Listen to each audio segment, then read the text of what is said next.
We appreciate them giving us that tip. I got the book in a bookstore a few weeks ago and hadn't I've scanned over it and seen what you're talking about and just couldn't believe it and threw it on the desk at my house and never really got into it on air. It's just too bizarre. But we're seeing this everywhere, ladies and gentlemen. And before we get into Iran, before we get into the economy of Webster Tarpley, I want to get his view on the article I just read and why he thinks Glenn Beck is doing this. What do you think's going on, Webster? Well, Alex, I haven't really seen this article that you're talking about, but I can tell you a few things about Glenn Beck in general and maybe draw some historical parallels.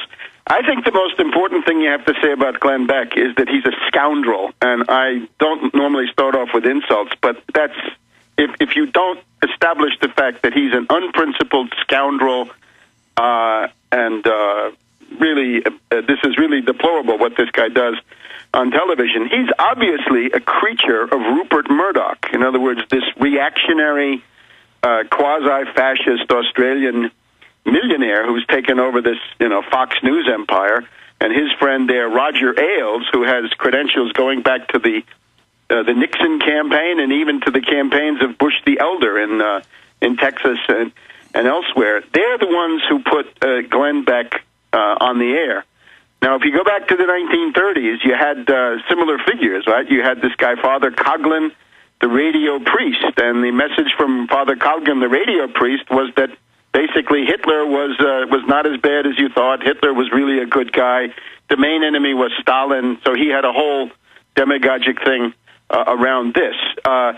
Glenn Beck is an eclectic. In other words, what he's looking for is what I would call a demagogic synthesis of a whole bunch of elements. And you're very right to say, in my terminology, his job is to co-opt. In other words, he's got to take forms of political ferment, people in motion, people who are upset about Obama. He's got to convoy them back ultimately to the Republican Party. That's his task. He's got to co-opt them. He's got to dupe them. He's got to manipulate them. And then you look at what he offers. This whole format with the chalkboard and the professorial lecture and all these things. The guy's profoundly ignorant. He doesn't know anything. He's basically an alcoholic with intellectual pretensions, right? A dry drunk, in many ways similar to Bush the Younger. Same kind of personality. He's obviously a narcissist. He's got a lot in common with Obama from that point of view.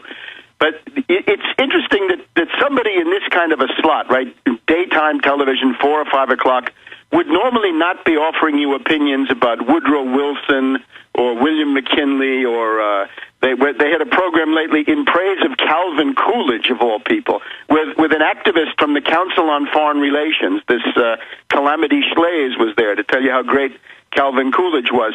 Normally these are topics that you don't get on daytime television, but he feels the need to go into this, and you see that it's a departure from normal American politics. Well, that's because the internet and this show is raising all of these real issues and putting it in a proper historical perspective, and so they're now forced to basically cover this, and they're getting top ratings by doing it. So, I mean, bottom line, Rupert Murdoch wants to steer and control this. He sees it as a lucrative market.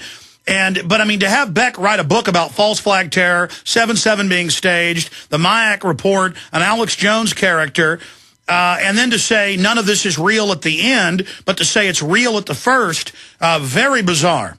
I think it's simply designed to confuse people. It's to make people think that they've learned something when, again, I haven't read this book and I don't know the article you're referring to. To confuse them. Hey, listen, Alex, I have some stuff going on with me too. If you listen to Rush Limbaugh these days, he says regime, the Obama regime. This is more or less the language I've been using for 3 or 4 years. And today I heard Limbaugh came out with one of my signature terms, which is reactionary, right? This is something you don't usually hear in the United States. Normally these people, they call themselves conservatives. They're not conservatives. They're reactionaries. That would be Glenn Beck. But Limbaugh says there are reactionary leftists or leftist reactionaries running around. It's very interesting. He takes a kind of a trope, right? He takes an element of rhetoric and he redirects it, right? He turns it. No, we know Limbaugh uses PrisonPlanet.com articles all the time, and now the Drudge Report is linking to our Dr. Paul Craig Roberts articles. I mean, it's just our information is everywhere. And so the system is trying to gauge it and trying to color themselves like us, camouflage themselves so they can pose as anti-establishment to keep the power structure in power. Right, and this is really dangerous demagogy because, again, you can't get around looking at somebody like Mussolini or Hitler. If we just take Mussolini, the fascist movement at the beginning was considered to be radical leftist in many ways, right? They had socialists in there, they had very militant trade unionists, then they had war veterans, they had intellectuals, and you have to bring them together around this kind of stew, right? This salad of different pieces of analysis drawn from here, there, and everywhere. All right, stay there, Tarpley. We got a break. This is how they bind all the groups together, and they've got anti-establishment leftists when Bush was in power posing as patriots. We'll be back. Everything is divide and conquer. Coming up in the next hour, there's a key article that Matt Ryan's written that just went up at Infowars.com where a black construction worker wasn't even a Muslim.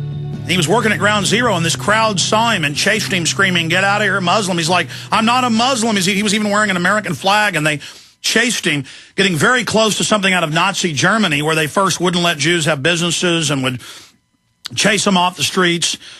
And they're hyping all this up now, right at the time. Oh, Matt Ryan, add to your story Steve Watson's article about Muslim imam is globalist stooge, Trilateral Commission, CFR, top globalist. It turns out the co-owner of Fox News, this is Associated Press and Yahoo, this is so incredible, is actually the main contributor to the mosque. And now some black guy wearing an American flag shirt comes walking out of Ground Zero where he's working, and they see him and start chasing him around. I mean, this is incredible what they're doing. Webster, I want to get into Iran, but clearly this builds up towards that hysteria.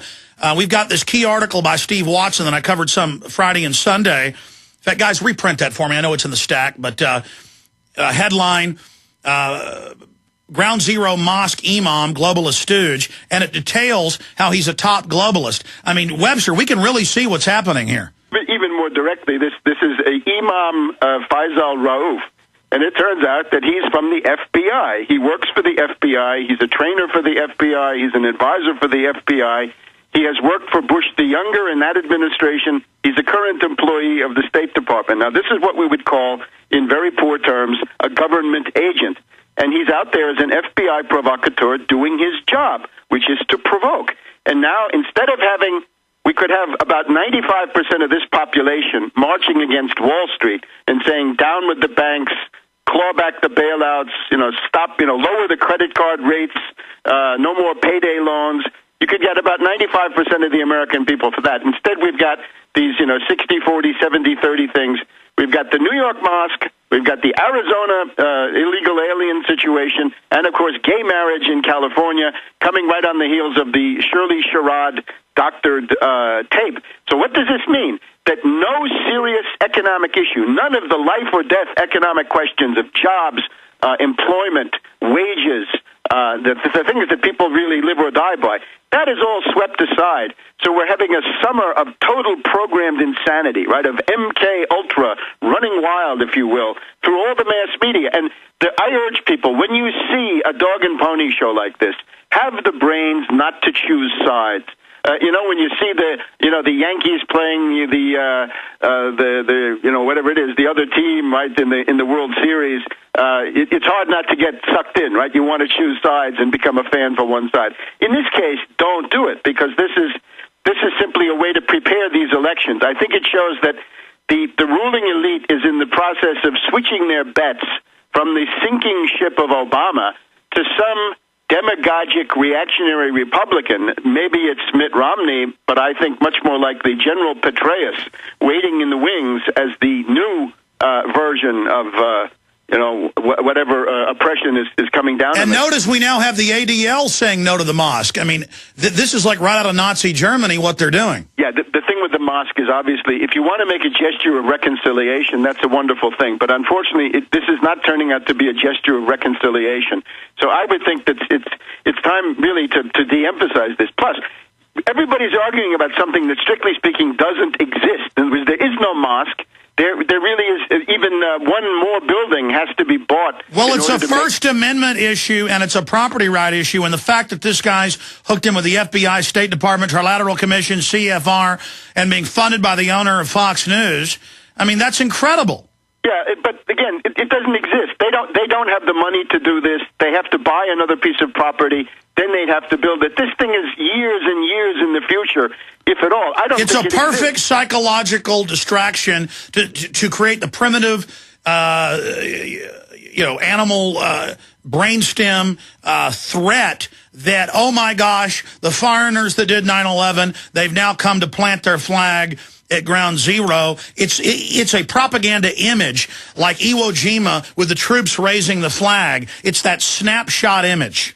Something like that. And remember, these are the wedge issues, right? The hot-button social issues that pit one significant part of the U.S. population against another part, right? The gays against the straights, the Islamic population against the rest of them, or the leftists joining in on the side of the mosque, and so on and so on. It never ends, right? The nativists against the Hispanic immigrants, and Wall Street laughs all the way to the bank because no attacks on Wall Street have been heard for the last 30 or 60 days. All right, stay there. I want to come back and get into Iran, Webster. That's why you're here. And then the economy, where you see this going, the Knesset coming out over the weekend and saying they're getting ready to hit Iran. It's all coming up. I'm Alex Jones. The websites are Infowars.com and PrisonPlanet.tv. Please stay with us.